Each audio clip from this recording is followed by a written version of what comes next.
আগে বোঝার চেষ্টা করুন যে যার উপর আপনি বিশ্বাস করতে চলেছেন সে কি আদৌ আপনার বিশ্বাসের যোগ্য কি না।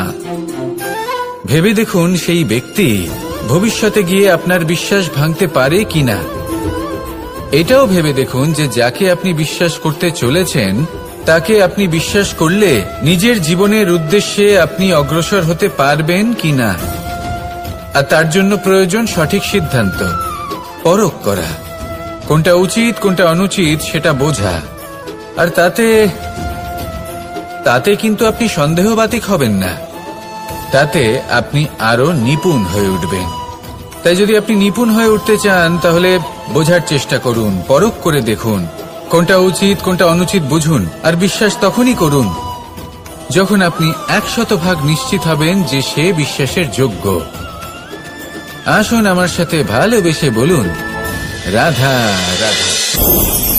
রাধা কখনো কখনো আমার জন্য বড়ই সুগন্ধি আতর নিয়ে আসে, পারিজাত ফুলের মালা নিয়ে আসে আমার প্রসাধন করবে বলে, এবং আমি পিষে নিতে হয়।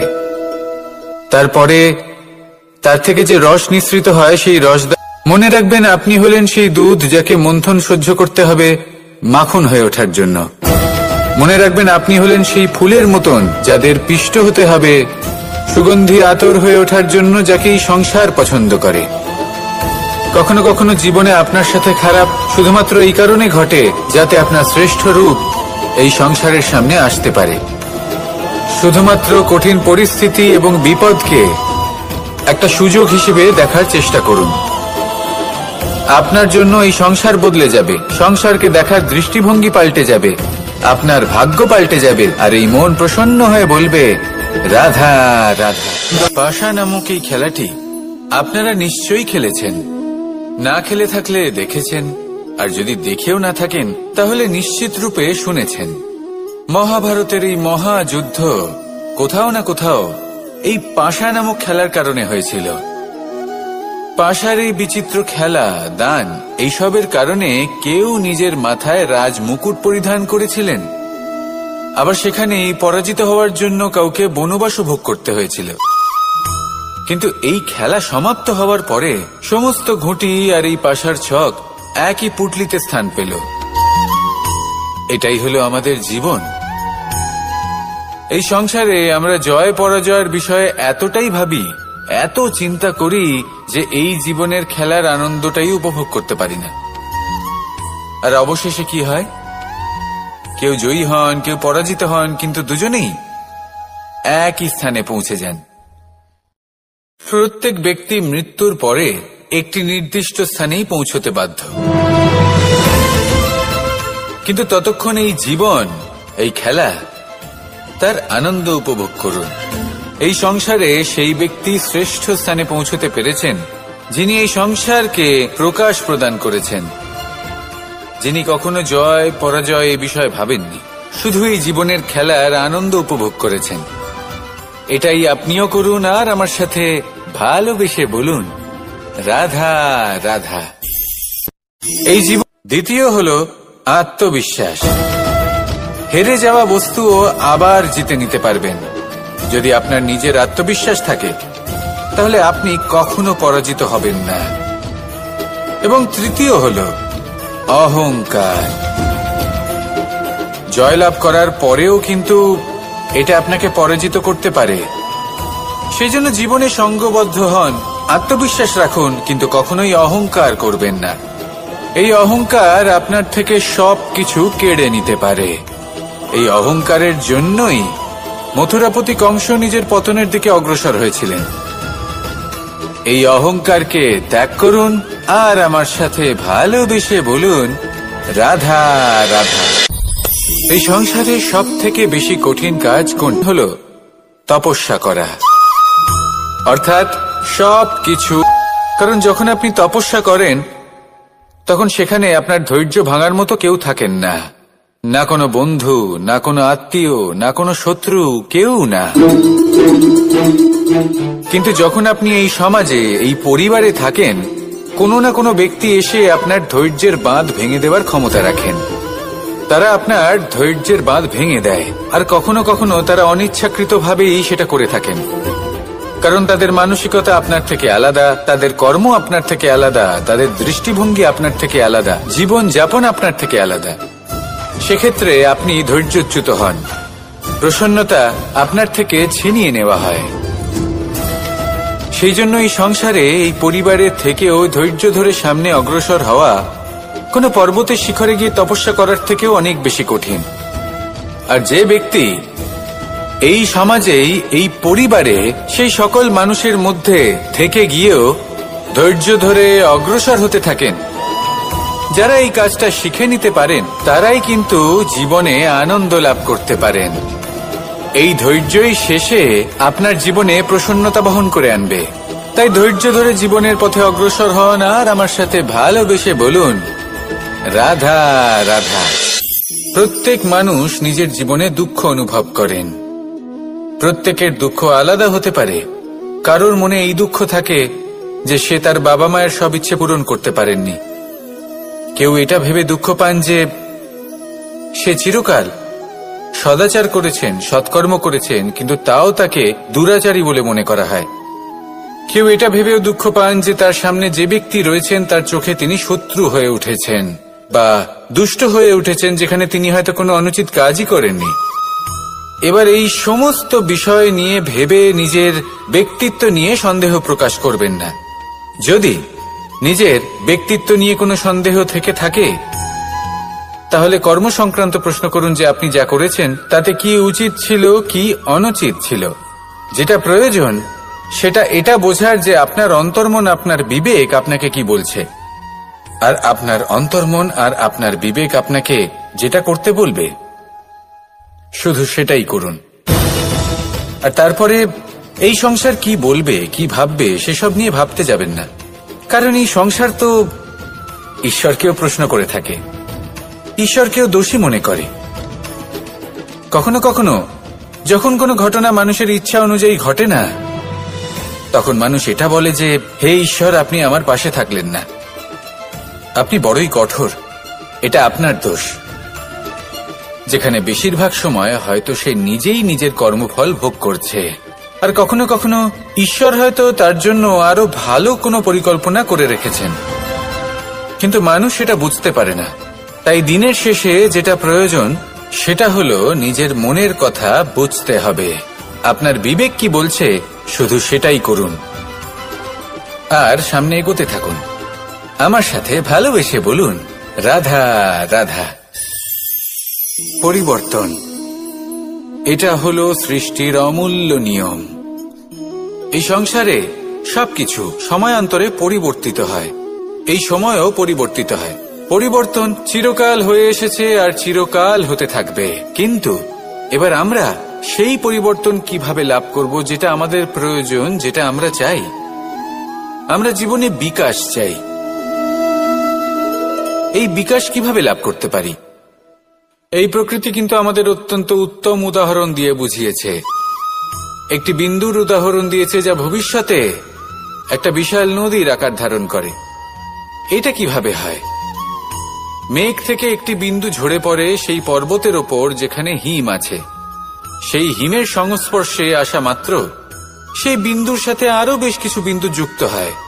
তারপর তারা অগ্রসর হয়, আরো কিছু বিন্দু যুক্ত হয়, আস্তে আস্তে একটা ক্ষীণ ধারার রূপ ধারণ করে এবং সেটাই ভবিষ্যতে আরো এগোতে থাকে। অনেকটা যাওয়ার পর যখন অনেক সংখ্যক বিন্দু একসাথে যুক্ত হয়, তখন সেটা বিশাল নদীর আকার ধারণ করে। এবার আমরা মানুষ বলে আমাদের সাথে এই নিয়মের অন্যথা হয় তা নয়। আমরাও এই প্রকৃতির অংশ, আমাদের ক্ষেত্রেও একই নিয়ম প্রযোজ্য। যখন পরিশ্রম করে অনেক সংখ্যক বিন্দু আমরা একত্রিত করব, তখনই পরিবর্তনের নদী প্রবাহিত হবে। প্রয়োজন হলো নিরন্তর পরিশ্রম করা এবং ধৈর্য ধরা।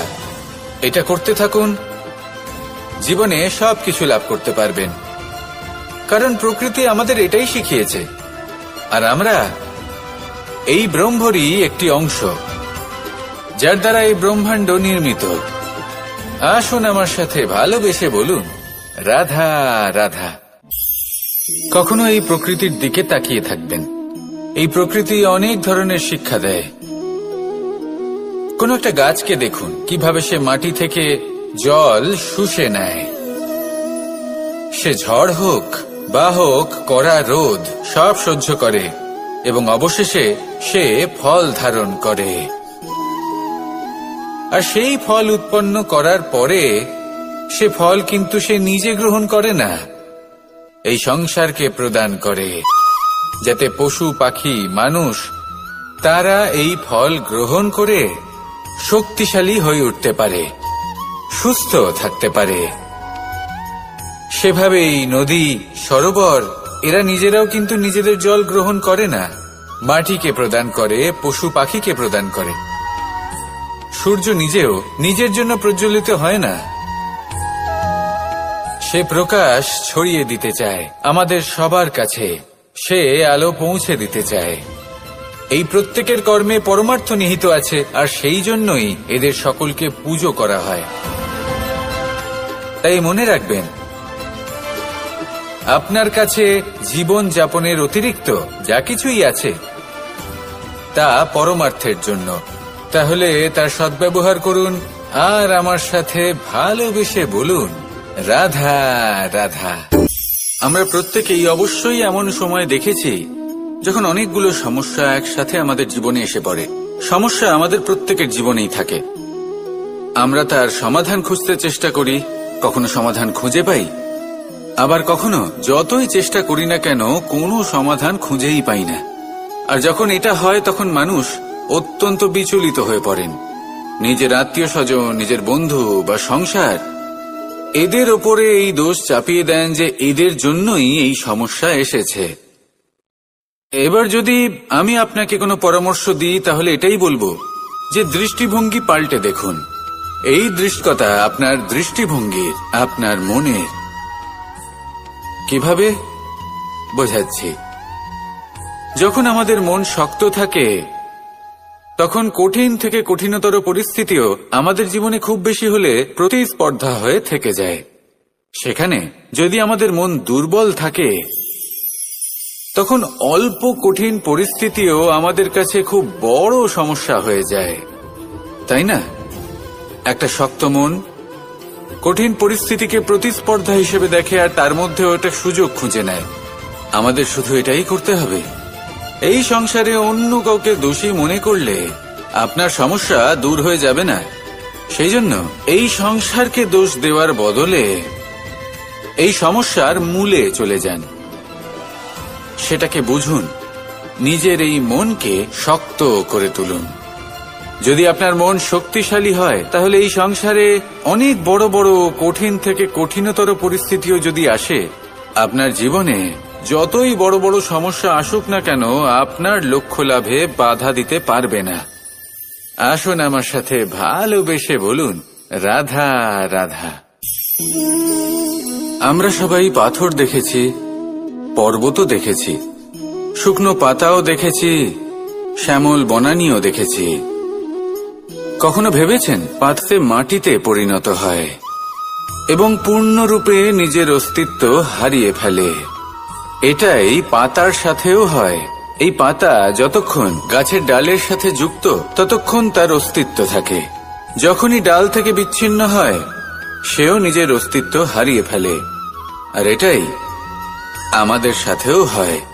যতক্ষণ আমরা নিজেদের আপনজনের সাথে যুক্ত থাকি আমাদের অস্তিত্ব বজায় থাকে। যখন আপনজনদের সাথে সম্পর্ক ছিন্ন করি তখন আমরাও আমাদের অস্তিত্ব হারিয়ে ফেলি। এবার এই সংসারের প্রত্যেক ব্যক্তি স্বতন্ত্র থাকতে চান, আর অনেক ব্যক্তি স্বতন্ত্র থাকবেন বলে আপনজনদের দূরে করে দেন আর তাদের সাথে এই সম্পর্ক ছিন্ন করেন। এটা কি সত্যি প্রয়োজন?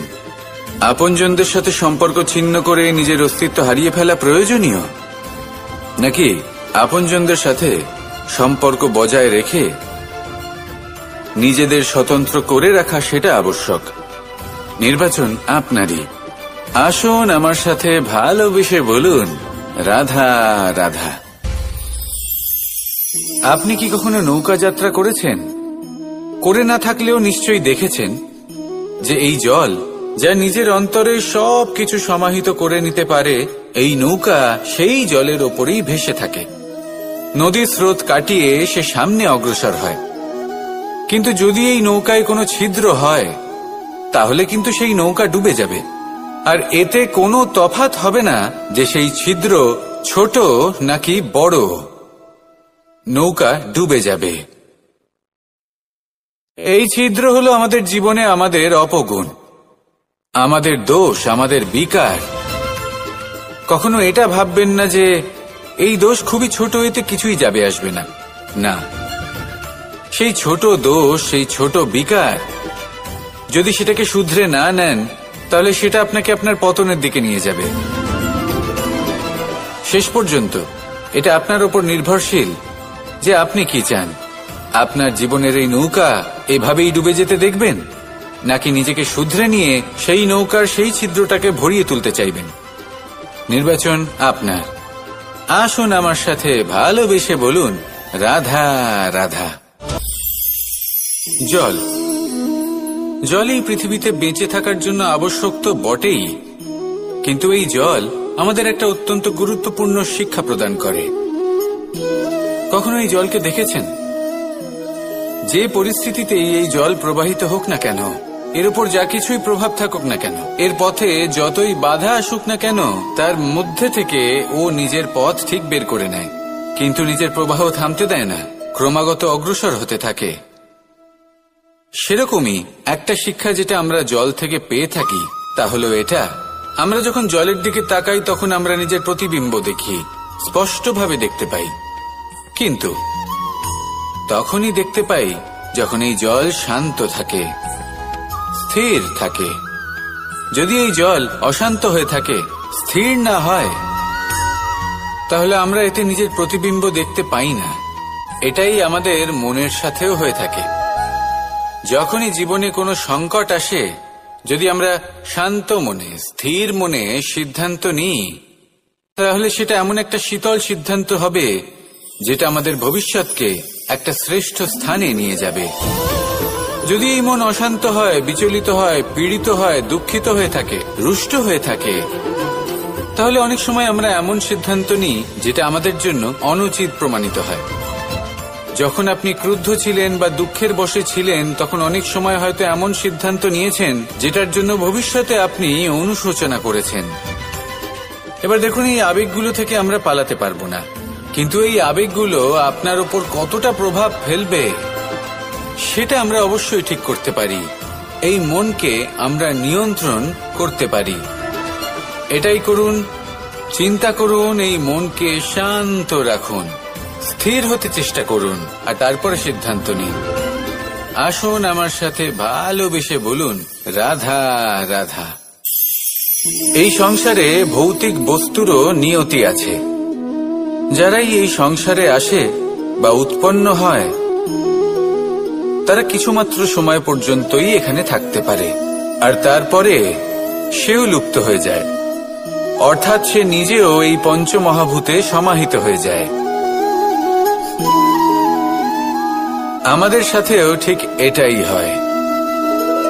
সেই জন্যই ঈশ্বর দ্বারা প্রদত্ত এই উপহারের বিষয়ে ভাবুন, এই জীবনের বিষয়ে ভাবুন।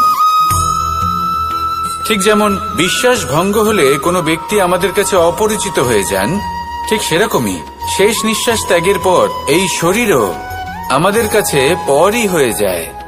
তাই এই শরীর থাকাকালীন শ্রেষ্ঠভাবে একে সদ্ব্যবহার করুন, এই জীবনে শ্রেষ্ঠ কর্ম করুন, আর এই জীবনকে শ্রেষ্ঠভাবে যাপন করার জন্য কিছু কথা বোঝা প্রয়োজনীয়। যদি আপনি কারোর প্রশংসা করেন তাহলে পূর্ণ হৃদয় দিয়ে করুন। যদি আপনি হস্তক্ষেপ করে থাকেন তাহলে মস্তিষ্ক দ্বারা করুন। যদি আপনি সমীক্ষা করেন তাহলে বিবেক দ্বারা করুন। যদি আপনি ধন অর্জন করতে চান তাহলে নীতি অনুসারে চলুন। যদি জীবনযাপন করতে চান তাহলে রীতি মেনে করুন, আর যদি ঈশ্বরের ভজন করতে চান তাহলে ভক্তিভাব নিয়ে করুন। শুধু এই কথা মনে রাখবেন যে আপনার এই জীবন কিন্তু অনিশ্চিত কাল পর্যন্তই আছে। কতক্ষণ আছে সেটা কেউ জানে না। তাই কিছু মুহূর্ত যেটা যাপন করতে আমরা এখানে এসেছি, সেখানে ক্রোধ, অহংকার, ঈর্ষা, এইসব আবেগের কি গুরুত্ব বলুন তো? এগুলো ত্যাগ করুন। মানুষকে ক্ষমা করতে শিখুন, আস্তে আস্তে বিশ্বাস করতে শিখুন। এই সংসারে নিঃস্বার্থভাবে প্রেম করতে শিখুন আর সবার মধ্যে আনন্দ বিতরণ করুন। তাই এই সব গুণ যদি আপনি আত্মসাৎ করতে পারেন, তাহলে আপনার জীবনে শুধু আনন্দ এবং আনন্দই বিরাজমান হবে। আসুন আমার সাথে ভালোবেসে বলুন, রাধা রাধা।